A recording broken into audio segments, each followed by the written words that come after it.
하나님 말씀 출애굽기 5장 1절에서 23절의 말씀입니다.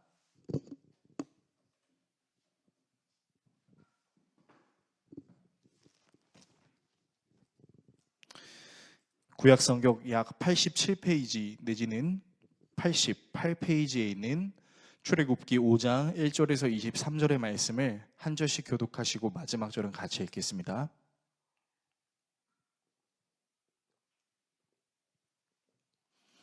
하나님의 말씀을 읽겠습니다. 그 후에 모세와 아론이 바로에게 가서 이르되 이스라엘의 하나님 여호와께서 이렇게 말씀하시기를 내 백성을 보내라. 그러면 그들이 광야에서 내 앞에 절기를 지킬 것이니라 하셨나이다. 바로가 이르되 여호와가 누구이기에 내가 그의 목소리를 듣고 이스라엘을 보내겠느냐. 나는 여호와를 알지 못하니 이스라엘을 보내지 아니하리라. 그들이 이르되 히브리인의 하나님이 우리에게 나타나셨은즉 우리가 광야로 사흘길쯤 가서 우리 하나님 여호와께 제사를 드리려 하오니 가도록 허락하소서. 여호와께서 전염병이나 칼로 우리를 치실까 두려워하나이다. 애굽 왕이 그들에게 이르되 모세와 아론아 너희가 어찌하여 백성의 노역을 쉬게 하려느냐. 가서 너희의 노역이나 하라.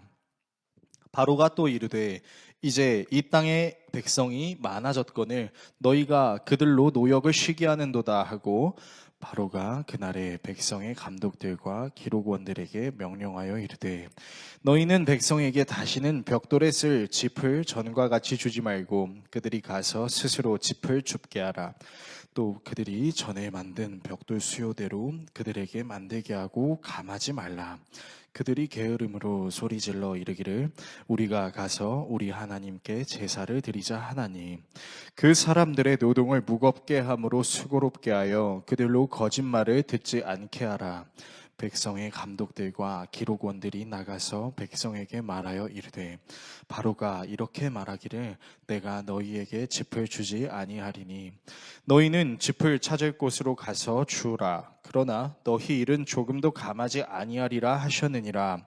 백성이 애굽 온 땅에 흩어져 곡초 그루터기를 거두어다가 짚을 대신하니 감독들이 그들을 독촉하여 이르되 너희는 짚이 있을 때와 같이 그날의 일을 그 날에 마치라 하며 바로의 감독들이 자기들이 세운 바 이스라엘 자손의 기록원들을 때리며 이르되 너희가 어찌하여 어제와 오늘에 만드는 벽돌의 수요를 전과 같이 채우지 아니하였느냐 하니라. 이스라엘 자손의 기록원들이 가서 바로에게 호소하여 이르되 왕은 어찌하여 당신의 종들에게 이같이 하시나이까. 당신의 종들에게 짚을 주지 아니하고 그들이 우리에게 벽돌을 만들라 하나이다. 당신의 종들이 매를 맞사오니 이는 당신의 백성의 죄니이다. 바로가 이르되 너희가 게으르다 게으르다. 그러므로 너희가 이르기를 우리가 가서 여호와께 제사를 드리자 하는도다. 이제 가서 일하라. 짚은 너희에게 주지 않을지라도 벽돌은 너희가 수량대로 바칠지니라.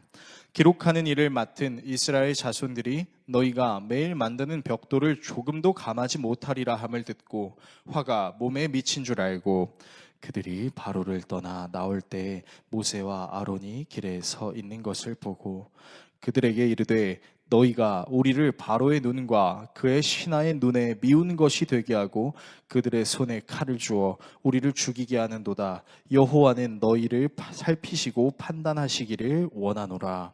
모세가 여호와께 돌아와서 아뢰되 주여 어찌하여 이 백성이 학대를 당하게 하셨나이까. 어찌하여 나를 보내셨나이까. 같이 읽겠습니다. 내가 바로에게 들어가서 주의 이름으로 말한 후로부터 그가 이 백성을 더 학대하며 주께서도 주의 백성을 구원하지 아니하시나이다. 아멘. 오늘 여러분과 함께 출애굽기 강의 8번째 시간 따라가게 하시는 은혜라는 주제로 하나님의 말씀 나누도록 하겠습니다. 사랑하는 남녀가 결혼식을 할 때 하이라이트라고 말할 수 있는 순서가 있으니 바로 축가입니다. 남녀가 선택한 축가가가 정성껏 두 사람을 축복하는 마음으로 노래하기도 하고 사랑하는 남녀가 서로를 위해서 노래를 부르기도 합니다. 감미로운 노래 솜씨를 감상하기도 하고 감동적이기도 하고 즐겁기도 한 시간 때문에 많은 사람들이 결혼식에서 가장 기대하는 시간을 축가 시간이라고 말할 수도 있을 것입니다. 이렇게 중요한 순서라고 할 수 있는 축가 시간에 가장 많이 불리는 축가 중 하나로 오르막길이라는 노래가 있는데요. 그 노래의 시작에는 이런 가사가 있습니다. 이제부터 웃음기 사라질 거야. 가파른 이 길을 좀 봐. 그래, 오르기 전에 미소를 기억해두자. 오랫동안 못 볼지 몰라. 완만했던 우리가 지나온 길엔 달콤한 사랑의 향기, 이제 끈적이는 땀, 거칠게 내쉬는 숨이 우리 유일한 대화일지 몰라. 이 노래는 이제 가수 윤종신 씨의 유명한 오르막길이라는 노래의 가사인데요. 사랑하는 남녀를 가장 기쁘게 해줄 수 있는 시간이 축가 시간일 수도 있는데 왜 이런 가사가 담긴 노래를 사람들은 부르는 걸까요? 놀랍게도 이 축가의 가사는 상당히 현실적입니다. 사랑하는 남녀가 서로 하나가 되기 위해서 이제 출발하기 시작하면요, 연애했을 때는 좋은 모습만 보고 즐거운 시간만 있었는데 이제 결혼 생활을 시작하다 보면 내 모든 것을 낱낱이 상대방에게 드러내야 하고 둘이 함께함으로 이전에는 겪어보지 못했던 엄청나게 힘들고 어려운 일들을 겪게 되기 때문입니다. 그런 것도 모르고 사랑하는 남편과 아내들이 성혼 선포를 하죠. 평생 책임지겠다. 그래서 결혼은 멋모를 때 하는 거다라는 어른들의 말이 있을 정도로 여러분, 결혼하고 나면 정말 상상하지도 못했던 일들이 일어나기도 합니다. 하나님과 관계를 맺는 과정도 참 비슷한 것 같습니다. 하나님께서 우리에게 약속하십니다. 내가 너를 자녀 삼아주겠다. 너를 인도해주겠다. 그러면은 우리는 그 하나님을 믿고 앞으로 하나님과 함께하는 그 시간들을 무슨 시간으로 생각하냐면 꽃길이라고 생각해요. 그래서 꽃길만 걷게 해줄게 라고 하나님께서 말씀하시는 것 같은데 생각보다 우리의 신앙생활은 사실은 꽃길이 아닙니다. 성경에서도 얘기하는 느낌으로 좁은 길이고 가시밭길, 돌밭길 같은 느낌이 들어요. 하나님과 함께함으로 꽃길만 걸을 줄 알았더니 예상치 못한 시련을 주시는 하나님 때문에 하나님이 원망스럽기도 하고 의문이 들기도 합니다. 오늘 본문에 등장하는 모세도 바로 이와 같습니다. 오늘 본문의 내용은 끈질긴 하나님의 설득 끝에 모세가 하나님의 명령을 수행하기 위해 파라오를 만나러 가는데요.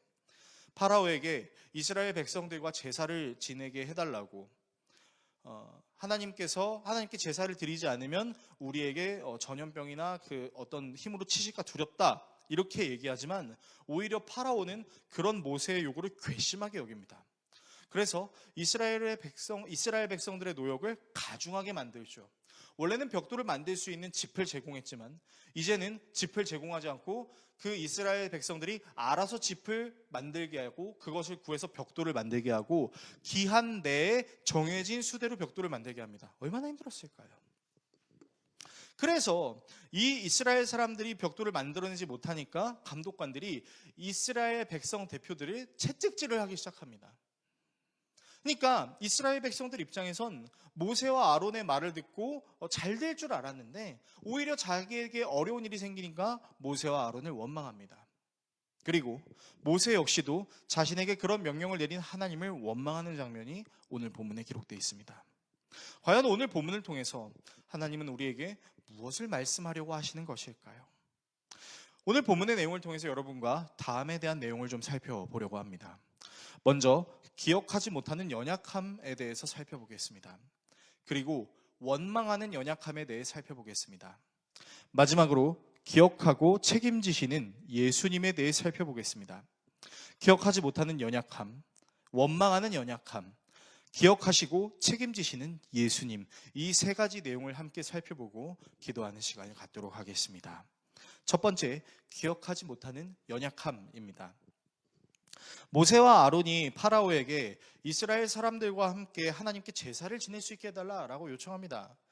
사실 이러한 요청은요, 당시 고대 근동 시대에서는 충분히 있을 수 있는 요청이었습니다. 왜냐하면 그 고대 근동 시대 때 여러 종교들이 가지고 있는 행위들이 무엇이었냐면 자연의 주기, 어떤 신화적인 사건, 농사와 관련해서 또는 역사적인 기념거리들을 기리는 그런 행위들을 하는 의식들이 있었습니다. 그리고 대개 이런 절기들은 보통 거룩한 장소에서 이루어지는 경우가 많았기 때문에 파라오의 입장에서 이스라엘 사람들은 그들이 섬기는 하나님이 있었고 그들이 섬기는 하나님께 제사를 드릴 수 있는 권리를 주장할 수 있는 그런 권리가 있었던 것이죠. 그래서 모세는 파라오에게 자기 민족이 이런 절기를 지키지 않는다면 하나님께서 무서운 질병이나 칼로 치실 것이라고 말하며 강력하게 요구합니다. 자, 그러나 이런 모세의 말이 파라오에게는 두 가지로 적용이 된 것 같아요. 하나는 자신이 여호와를 알지 못한다는 것, 그리고 또 하나는 이스라엘 사람들이 하고 있는 일이 중단된다라는 것입니다. 사실 파라오의 입장에서는 모세의 이 말이 굉장히 언짢을 수도 있었던 것이, 파라오는 태양신 라의 아들이라는 의미가 그 이집트라는 나라에 있었습니다. 그래서 파라오는 자기가 가장 강력한 신의 존재나 다름없다라는 생각을 하고 있었는데, 타 민족이 와서 자기들이 섬기는 신을 모시는 제사를 하지 않으면 큰일이 일어난다라고 하니 파라오의 입장에서는 그 신이 나보다 커? 그 신이 뭔데? 내가 태양신 라의 아들인데? 내가 가장 강력한 신이나 다름없는데? 라고 생각할 수 있는 거죠. 그러니까 파라오의 입장에서는 모세의 말이 상당히 언짢을 수 있는 것입니다. 왜냐하면 지금 이스라엘 사람들을 직접 관리하는 사람이 파라오였죠. 그들을 괴롭게 할 수도 있고 그들을 안전하게 그들에게 먹을 것을 줄 수 있는 입장을 가지고 있는 것이 파라오였습니다. 사실 파라오를 숭배해야 되는 것이나 다름없음에도 불구하고 이런 모세의 요구가 파라오에게는 상당히 건방졌다라고 느껴질 수 있는 것이죠. 그리고 당시 이 이스라엘 사람들이 이집트의 노예로 상당히 많은 일들을 하고 있었죠. 국고성 라암셋과 비돔을 쌓는 일을 하고 있었고 벽돌을 만드는 일을 하고 있었습니다. 근데 이 많은 인원들이 제사를 지낸다는 이유로 나가게 되면은 이 이집트의 행정이 상당히 큰 타격을 받을 수 있겠죠. 그래서 모세의 말을 들은 파라오의 입장은 상당히 기분이 나빴을 것이고 노예들이 자기들의 권리를 다 들어달라고 따지는 것처럼 보였을 것입니다. 그런 노예들에게 파라오는 엄한 왕의 모습을 보여주기 위해 벽돌을 만들 재료를 주지 않습니다. 혹독하게 다룹니다. 그동안 니네가 편하다고 생각했나 보지? 좋아, 너희들에게 가혹한 노동을 하게 해주겠어. 그래서 벽돌을 만들 재료를 주지 않습니다. 니들이 알아서 구해. 정한 시간에 원래 너희들이 만들어야 되는 개수 채워! 라고 하는 거죠. 그렇게 되니 사실 이스라엘 사람들의 입장에서는 이전에 자기들이 하고 있었던 일보다 훨씬 더 가혹한 일을 하게 된 것이나 다름없습니다. 자, 그런데 말입니다. 우리가 상식적으로 생각할 수 있는 이런 어려움. 모세가 파라오에게 요구했을 때 파라오가 그 요구에 대해서 상식적으로 상당히 기분이 나빴을 것이라는 것을 하나님은 몰랐을까요? 하나님은 예상하지 못하셨을까요? 하나님은 모세와 아론이 파라오에게 가서 그런 말을 파라오에게 하라고 하셨을 때 파라오가 그 말을 듣고 기분이 나쁘지 않을 것이라고 생각하셨을까요? 그렇지 않죠. 하나님은 모든 것을 다 아십니다. 하나님께서는 모세에게도 모세를 통해서 이스라엘 사람들에게도 분명히 말씀하신 것이 있었어요. 하나님의 말씀을 파라오에게 전하고 그 파라오에게 계속해서 얘기해도 파라오가 모세와 아론의 말을 듣지 않을 것이라는 것을 이미 말씀하신 적이 있었습니다. 출애굽기 3장 18절에서 19절에는 이런 말씀이 있는데요. 그러면 그들이 너희의 말을 들을 것이다. 또 너는 이스라엘의 장로들을 데리고 이집트의 임금에게 가서 히브리 사람의 주 하나님이 우리에게 나타나셨으니 이제 우리가 광야로 4일 길을 걸어가 주 우리의 하나님께 제사를 드려야 하니 허락하여 주십시오 하고 요구하여라. 그러나 내가 이집트의 왕을 강한 손으로 치지 않는 동안에는 그가 너희를 내보내지 않을 것이라는 것을 나는 안다. 여러분, 하나님께서 모세에게 이 말을 언제 하셨냐면 떨기나무에 불꽃으로 임재하셨을 그때 하셨습니다. 그러니까 하나님은 이미 말씀하셨어요. 모세야, 네가 이스라엘 백성들과 함께 파라오에게 가서 나에게 제사를 드려야 한다고 하고 내보내달라고 얘기해. 그러나 내가 파라오를 치기 전까지는 파라오가 너희들의 말을 듣지 않을 거야. 이미 얘기하셨어요. 모세도 이스라엘 사람들도 분명히 들었던 하나님의 말씀이 바로 이 말씀이었습니다. 하나님은요, 이스라엘 사람들에게 갑자기 어려운 일을 만드신 것이 아니라 말씀하신 일을 일으키신 겁니다. 다만 하나님의 말씀을 들은 모세와 이스라엘 사람들이 이 하나님의 말씀을 기억하지 못한 것이 문제죠. 모세와 이스라엘 사람들이 이런 하나님의 말씀을 기억하지 못한 이유가 무엇이었을까요? 아마도 이들은 자기들을 구원하실 하나님의 모습에만 시선이 쏠려 있는 나머지 그 사람들을 구원하시는 과정에서 생길 수 있는 일들에는 자기들의 시선을 두지 못하는 것으로 보입니다. 여러분, 우리가 성경을 읽을 때 하나님께서 역사하셨던 여러 사람들의 그 내용들이 담겨져 있죠. 그런데요, 성경에 등장하는 하나님을 만난 수많은 사람들이 하나님의 명령을 따를 때 아주 공통적으로 나타나는 현상들이 뭔지 혹시 알고 계십니까? 그건요, 그들이 하나님의 축복에 너무 매몰된 나머지 그 하나님을 따르는 과정에서 겪을 수 있는 고통은 예상하지 못한다는 것입니다. 그리고 그들이 고통을 당하면 하나님을 원망하거나 의문을 표하거나 한다라는 것이죠. 여러분, 우리가 정말 오해하면 안 되는 게 있습니다. 하나님은요, 한 번도 우리에게 너희들에게 아무 어려움이 없을 거야, 너희들이 내 말대로 하면 탄탄대로고 모든 문제가 슬슬 풀릴 거야 라고 말씀하신 적이 없습니다.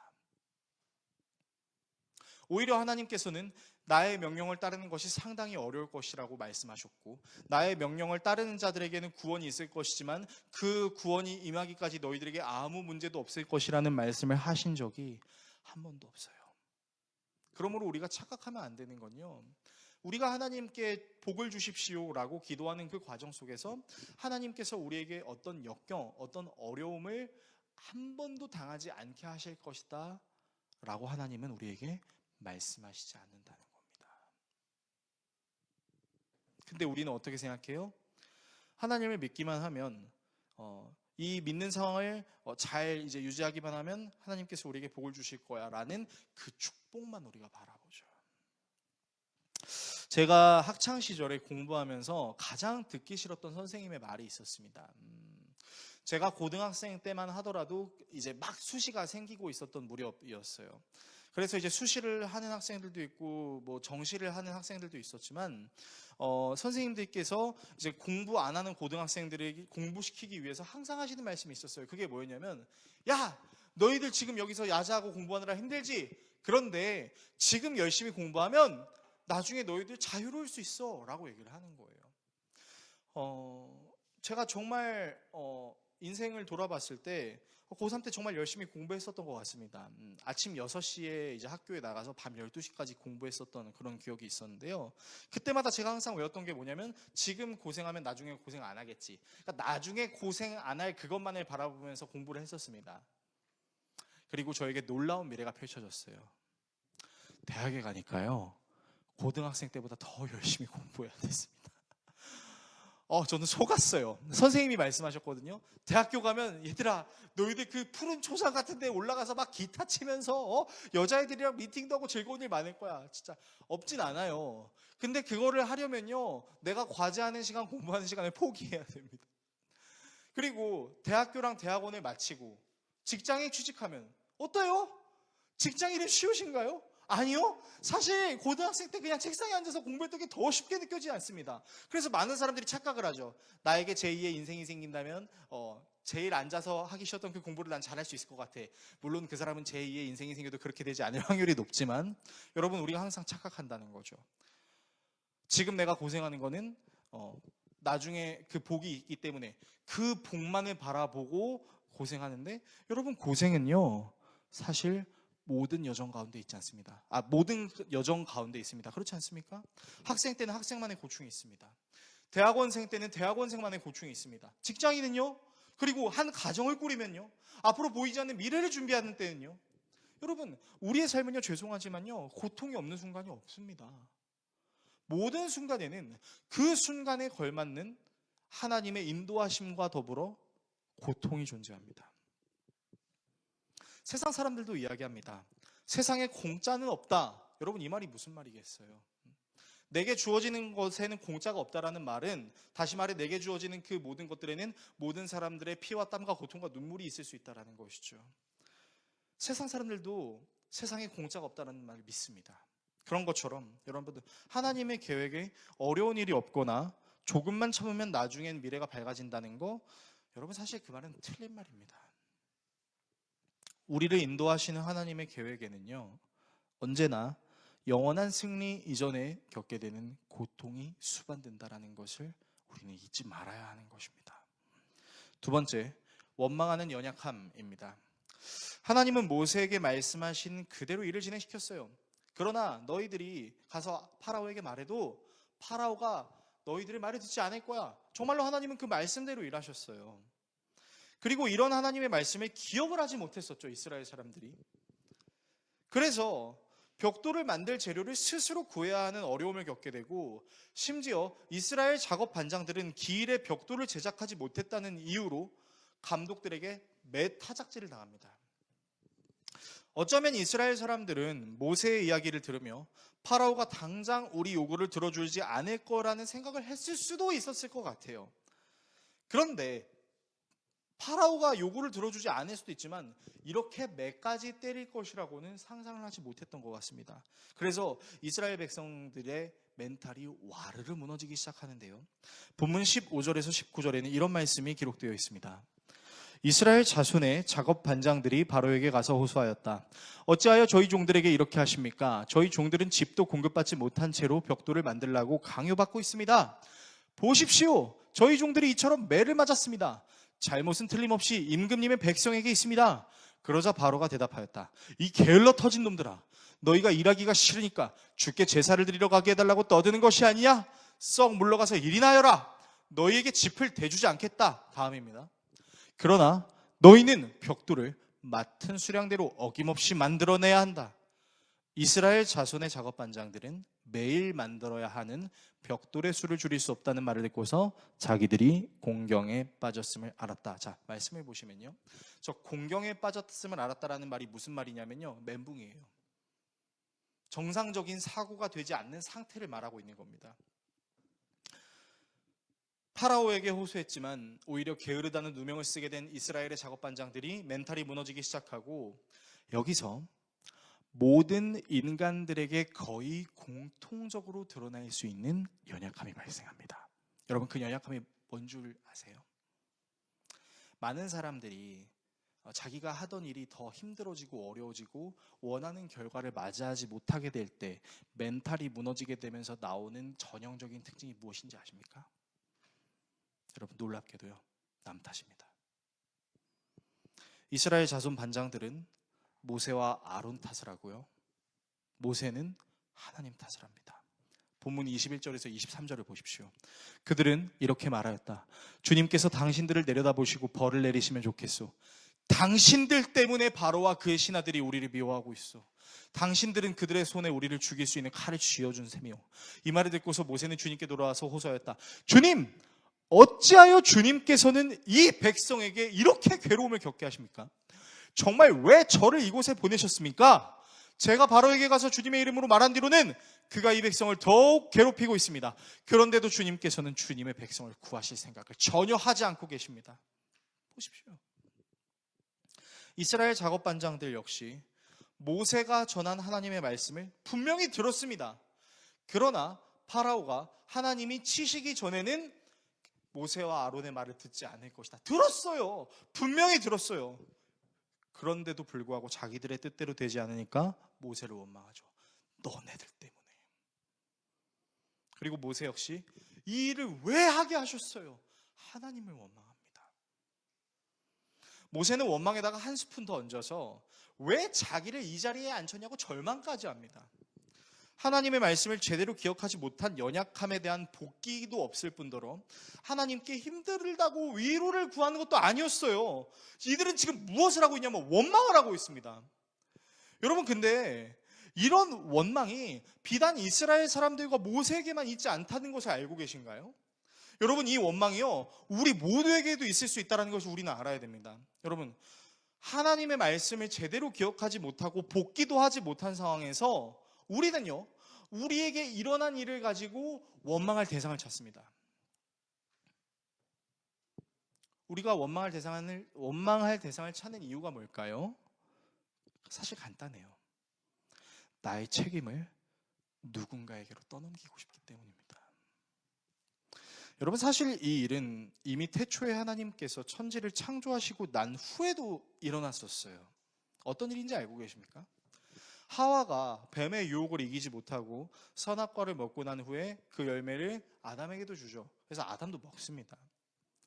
그리고는 하나님의 말씀을 어겼다는 책임이 있음에도 불구하고 하나님을 대면하기 싫어서 숨죠. 그리고 하나님께서 끝내 아담을 끌어내셔서 왜 먹었어? 라고 물으시니까 아담이 했던 말을 여러분 혹시 기억하고 계신가요? 정확하게 아담이 이렇게 얘기합니다. 하나님이 내게 함께 살라고 주신 여자, 그 여자가 저에게 열매를 줘서 제가 먹게 됐습니다. 여러분, 이 아담의 변명에 어마어마한 변명이 들어있는 거 알고 계세요? 먼저는 하와 탓을 하는 것 같죠. 그런데 이거는 하와 탓을 하는 게 아니에요. 하나님께서 내게 주신 여자, 그 여자가 나에게 열매를 줬어. 무슨 얘기예요? 하나님 탓이라고 하는 거예요.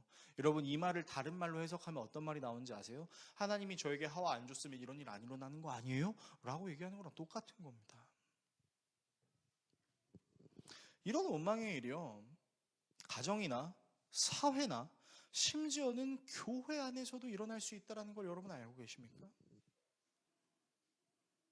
어떤 일을 함께 하기로 약속한 상황이나 예기치 못한 사고를 겪었을 때, 또 어려움을 겪었을 때 이런 생각을 하게 되는데요. 근데 이런 어려움을 만날 때마다 정말로 듣기 싫은 말을 하는 사람들이 있는데 이런 말을 합니다. 그때 그냥 이렇게 했었어야 되는데. 누가 이 일 하자고 했어? 나는 이 일 하자고 한 적 없는데. 나는 그저 시키는 대로 했을 뿐이야. 나한테는 잘못이 없어. 모세가 하는 원망과 똑같죠.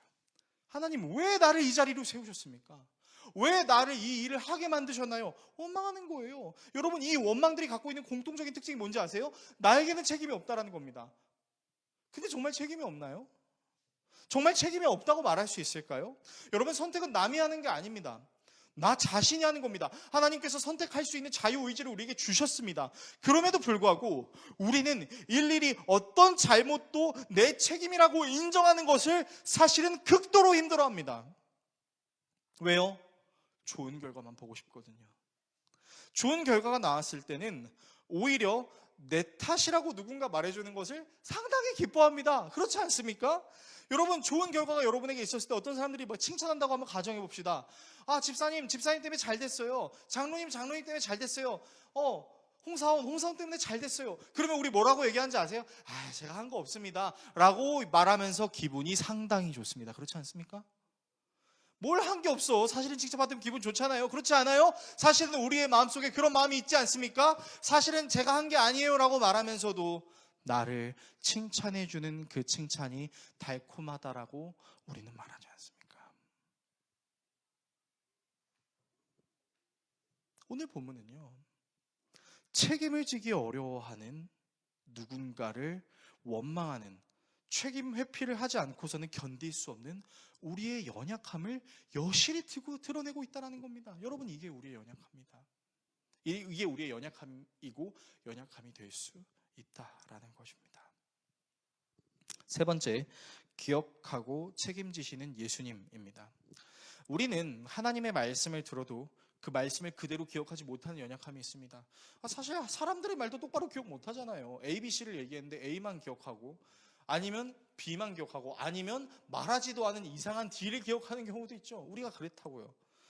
그리고 이런 연약함은 하나님의 말씀을 따르는 과정에서 나타나는 고통의 때에는 더 강하게 작용돼서 내 선택에 대한 책임을 내가 지려고 하지 않고 하나님께로 되돌리는 원망을 하는 연약함이 있습니다. 여러분, 사람이 참 못된 게요, 참으로 신기한 게, 모두가 그런 것은 아니겠지만 여러분, 사람들은요, 대부분 자신이 겪었던 어려운 일에 대해서는 상당히 강하게 기억합니다. 그리고 행복하고 좋은 기억은 생각보다 그렇게 강하게 기억하지는 못합니다. 우리의 기억이 10이 있다면 행복한 기억은 1, 2 정도 될 수 있을 것이고, 행복하지 않은 기억은 7에서 8 정도가 될 수 있는 것 같아요. 사랑하는 부모님이 나 자신을 먹여주시고 입혀주시고 재워주시고 살게 해주신 은혜에 대해서는 잘 기억 못해요. 그런데 부모님이 나를 때리고 상처를 준 것만큼은 놀라우리만큼 기억합니다. 수년이, 수십 년이 지나도 여전히 잊혀지지 않는 기억으로 남아있습니다. 하나님과의 관계에서도 마찬가지죠. 하나님이 나를 살게 해주시는 것에 대해서는 우리는 사실 그렇게 감사하다라는 생각을 잘 못합니다. 당연하게 생각해요. 그런데 어떤 그 목사님이 만든 CCM 찬양에 이런 가사가 있어요. 숨을 쉬며 살며 꿈을 꾸는 삶, 당연한 것이 아니라 은혜였소. 자, 우리는 찬양을 부를 때 고백합니다. 주님, 오늘 제가 살아있는 것이 기적입니다. 예배 때는 그렇게 생각합니다. 근데 평상시에 우리가 그렇게 생각을 잘 하지 못하는 경우가 더 많지 않습니까? 숨을 쉬며 살며, 진짜 오늘 내가 건강하게 사는 거, 오늘 내가 진짜 별 탈 없이 살 수 있다는 거, 이것이 기적이다라고 말하기 어려운 연약함이 우리에게 있다는 거, 여러분은 어떻게 생각하십니까? 그래서요, 우리는요, 하나님께 받은 상처도 사실은 쉽게 잊지 못합니다. 하나님 저한테 왜 그러셨어요? 하나님 제 인생에 저에게 왜 이런 일을 허용하셨습니까? 라고 생각하기도 합니다. 우리는 2020년부터 2023년까지 그리고 아직도 그 영향력을 끼치고 있는 코로나19 팬데믹 사건 때문에 수많은 사람들이 하나님께 상처를 받았다라는 사실도 알고 있죠. 선하시다는 하나님이 어떻게 이런 악한 일을 세상에 허용할 수 있냔 말입니까? 라면서 얼마나 많은 사람들이 교회를 떠났습니까? 그런데 말입니다.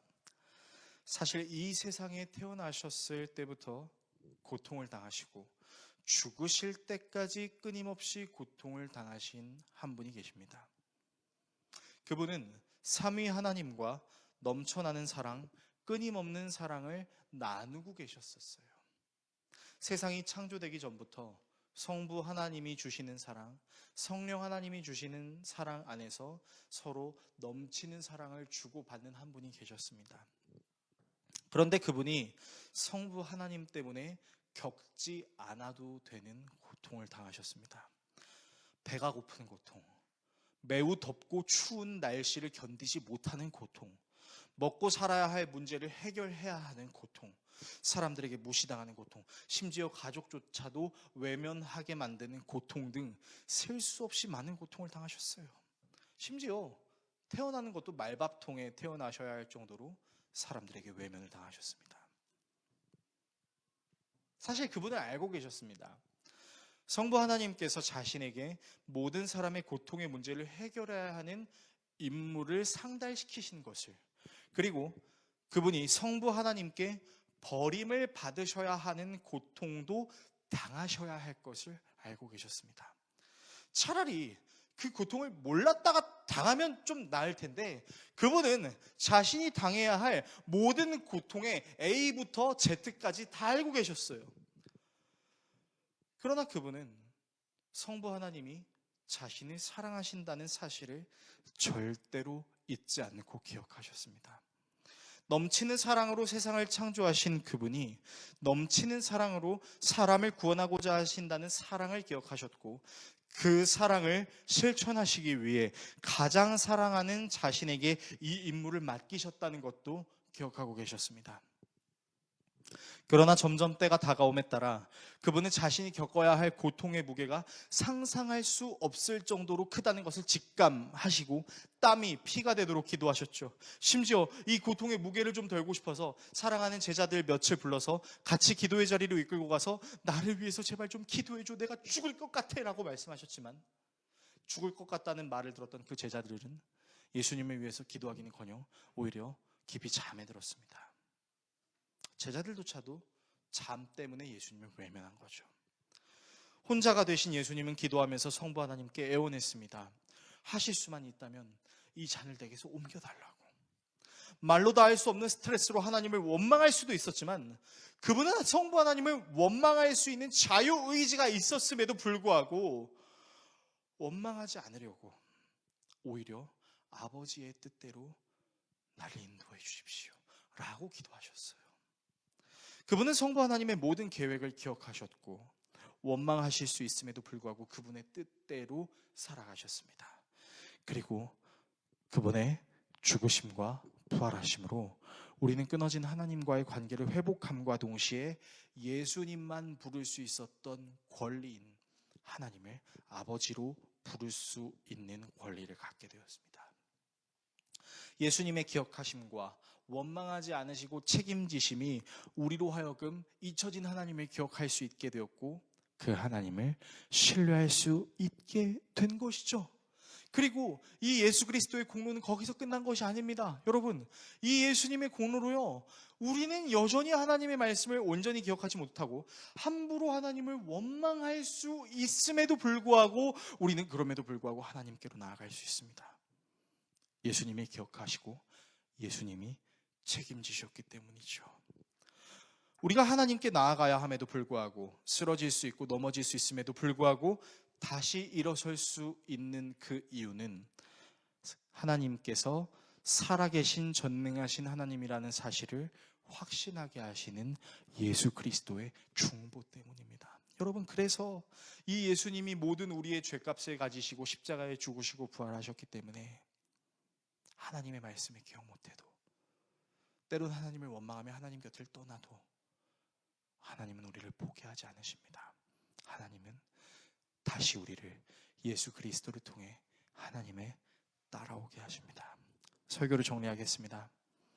사랑하는 성도 여러분, 사람들이 남 탓을 하는 것처럼, 모세가 하나님 탓을, 하나님 원망을 하는 것처럼 우리 역시 하나님의 말씀을 온전히 기억하지 못하고 여전히 남 탓하고 싶고 하나님을 원망하고 싶은 마음이 있을 수 있습니다. 바로 그때가 예수님을 생각해야 할 때입니다. 여러분이 기억 못하는 연약함, 남 탓하고 싶은 마음을 예수님 앞으로 내려놓으십시오. 그분이 그 모든 것을 해소하시고 계획하신 대로 우리를 하나님께로 인도하실 것입니다. 우리의 진정한 중보자 되시는 예수님을 통해 우리는 우리의 연약함, 우리의 원망도 하나님께 맡길 수 있습니다.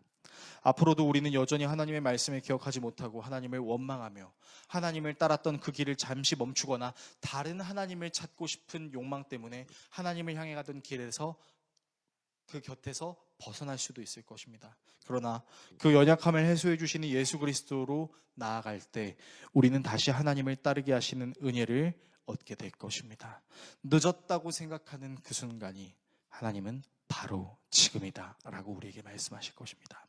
이 예수 그리스도의 은혜를 힘입어 다시 하나님을 따르게 하시는 은혜를 누리는 우리 모두가 될 수 있기를 예수 그리스도의 이름으로 축원합니다. 기도하겠습니다.